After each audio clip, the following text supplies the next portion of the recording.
Everyone, welcome to back my channel. कैसे हैं आप सब? आई होप आप सब बहुत ही अच्छे होंगे।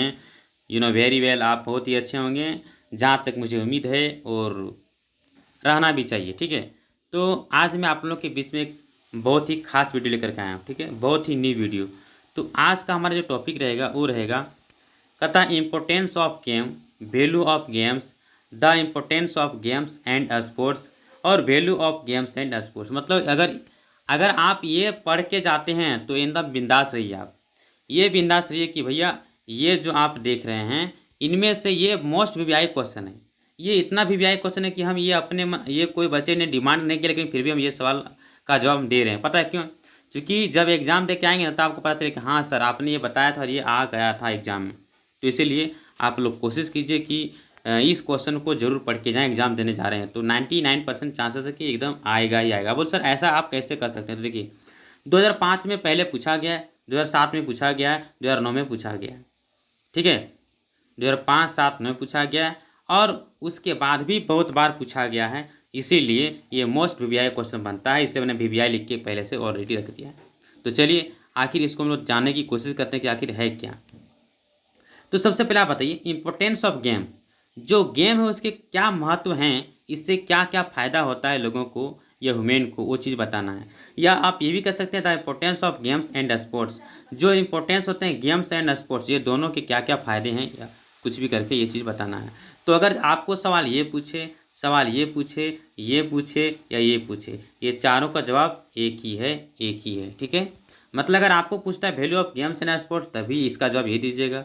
अगर आपको घुमा फिरा पूछता है वैल्यू ऑफ गेम्स, तो ये भी जवाब दीजिएगा। अगर आपको पूछता है इंपोर्टेंस ऑफ गेम्स, तो ये भी जवाब दीजिएगा। अगर आपको पूछता है importance of games and sports, तभी यही जवाब दीजिएगा। ठीक है, तो परीक्षा में आप लोग हड़बड़ाइएगा नहीं और गड़बड़ाइएगा भी नहीं। तो चलिए इसको शुरू करके देखते हैं कि आखिर क्या कहता है सवाल आंसर।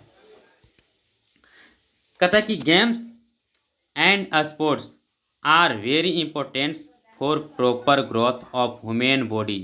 मतलब जो गेम्स होते हैं, स्पोर्ट्स होते हैं, गेम्स मतलब आपको पता है ना, मतलब जो भी आप गेम खेलते हैं, और स्पोर्ट्स थोड़ा एक्सरसाइज टाइप में हो गया। ठीक है, तो ये आप जो गेम्स एंड स्पोर्ट्स जो होते हैं ये वेरी इंपॉर्टेंस ऑफ, मतलब बहुत ही महत्वपूर्ण होता है फॉर प्रॉपर ग्रोथ, मतलब अच्छे तरीके से ग्रोथ करने के लिए, वृद्धि होने के लिए। ह्यूमन बॉडी का मतलब मानव का जो बॉडी है, इसको अगर बढ़ाना है, मतलब उसका अच्छा खासा वृद्धि करना है। ठीक है, अगर आपके बॉडी में कोई अच्छे तरीके से वृद्धि करना है तो आपको क्या करना होगा? आपको गेम्स एंड स्पोर्ट्स पर ध्यान देना होगा। तभी आपका चाहे मेंटली हो, फिजिकली हो, हर तरह से आपका जो बॉडी है, ह्यूमन बॉडी, वो ग्रोथ होगा, वृद्धि होगा। नेक्स्ट कहता है कि the provide human body physical work. मतलब जो ये प्रोवाइड क्या करता है, ये प्रदान क्या करता है, तो ह्यूमन बॉडी को फिजिकली वर्क करता है। मतलब अगर आप गेम्स एंड स्पोर्ट्स खेलते हैं तो आपको पता होगा आप फिजिकली रूप से वहाँ पे कार्य कर रहे होते हैं। तो फिजिकली रूप से आप क्या स्ट्रांग होते हैं। एक्चुअली वास्तव में क्या होता है कि ह्यूमन बॉडी इज लाइक ये मशीन। मतलब एक्चुअली वास्तव में अगर देखा जाए तो ह्यूमन का जो बॉडी होता है वो मशीन की तरह होता है। It needs to be kept fit and healthy. इसीलिए इसे कैसा रखना चाहिए? इस इट नीड्स मतलब यह ज़रूरत है बी कीप्ड रखने का, किसका? Fit and healthy. मतलब शरीर को, अपने बॉडी को फिट और हेल्दी रखने की आवश्यकता है, ज़रूरत है। नेक्स्ट कहता है कि sports and games keep us fit and healthy. Real बात हो रहा है, अगर आप स्पोर्ट्स खेल रहे हैं, गेम्स खेल रहे हैं, मान लीजिए क्रिकेट खेल रहे हैं आप, तो भैया आप क्रिकेट जब खेलते हैं तो देखते हो कि आप बॉलिंग करते तो वहाँ हाथ आपका जो है तो मूवमेंट होता है, घूमता है हाथ। ठीक है, उससे आपका ब्लड सर्कुलेट होता है। आप दौड़ते हैं, सबसे प्लस पॉइंट है कि दौड़ते हैं। तो जब आप दौड़ते हैं तो आपके शरीर से बहुत तरह का फिजिकली मतलब वर्क होता है, जैसे ब्लड का सर्कुलेशन होना है ना, ब्लड सर्कुलेशन होता है, आपके शरीर से पसीना निकलता है, और भी मतलब जो भी पसीना निकलने के बाद आपका बॉडी ठंडा होता है। मतलब और भी बहुत तरह के इसके हम कह सकते हैं, इसके बहुत सारे फ़ायदे हैं जो कि हम उतना नहीं बता सकते हैं। फिर भी आपको इतना बता सकते हैं कि ये स्पोर्ट्स एंड गेम्स जो होते हैं ये आपको फिट और हेल्दी रखते हैं। मतलब एकदम आपको हेल्दी रहना है, स्वस्थ रहना है, तो आप गेम खेलिए, स्पोर्ट्स खेलिए।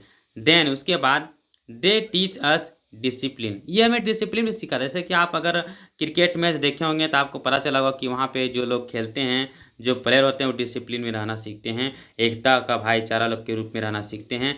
ऐसा नहीं कि किसी को भी आप क्या कर रहे हैं, मतलब मान लीजिए क्रिकेट खेल रहे हैं तो सबसे प्लस पॉइंट वहाँ ये होता है ना कि आपको देखने को मिलता है कि डिसिप्लिन, कि हाँ भैया कुछ भी हो जाए उससे हम अगर बॉल छूट गया तो उसको गाली नहीं दे सकते हैं, कुछ भी हो सकता है, कुछ भी उसका एक रूल्स है कि बेईमानी नहीं कर सकते हैं। अगर आउट हो गया तो आपको आउट देना पड़ेगा, ऐसा नहीं कि आप अपना मनमानी कीजिएगा।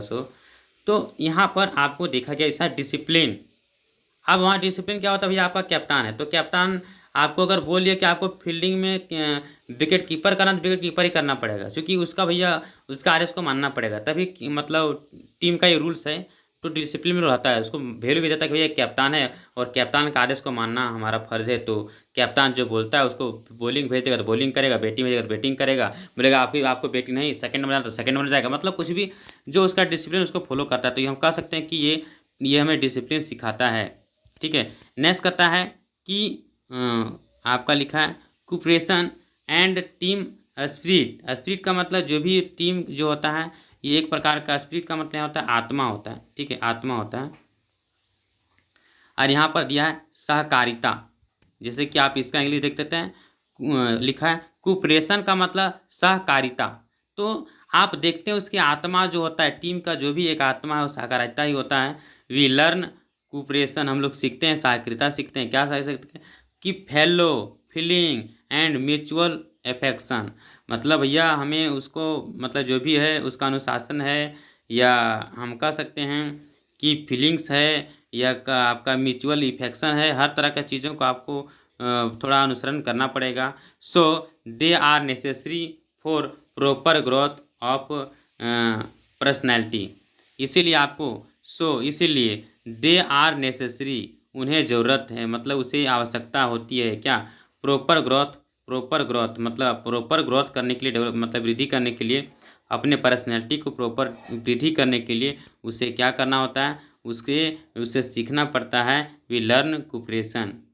ठीक है। तो यहाँ पर जैसे कि आप देख सकते हैं कि फेलो और फीलिंग का मतलब दिया, फेलो फीलिंग का मतलब भाईचारा। तो वहाँ पे लोग भाईचारा भी सीखते हैं, ऐसा नहीं कि सिर्फ मतलब है ना। और ये आपसी प्यार, हाँ भैया हार गए, देखिएगा क्रिकेट का जब मैच होगा तो हारने के बाद भी लोग जीता हुआ कप्तान से, जीता हुआ खिलाड़ी से हाथ मिलाते हैं। क्या ये आपसी भाईचारा को बनाने का एक आपको मोटिवेट करता सिखाता है। तो वहाँ पे सीखते हैं कि नहीं, हाँ वो जीत गया तो ऐसा नहीं उसको उस पर दुश्मनी करना, दुश्मनी नहीं करना, हार जीत खेल का नियम है, हारना जीतना। तो आपको करना क्या है, आपको फेलो फीलिंग करना। फेलो फीलिंग का मतलब भाईचारा का करना है, और म्यूचुअल इफेक्शन का मतलब कि आपसी प्यार।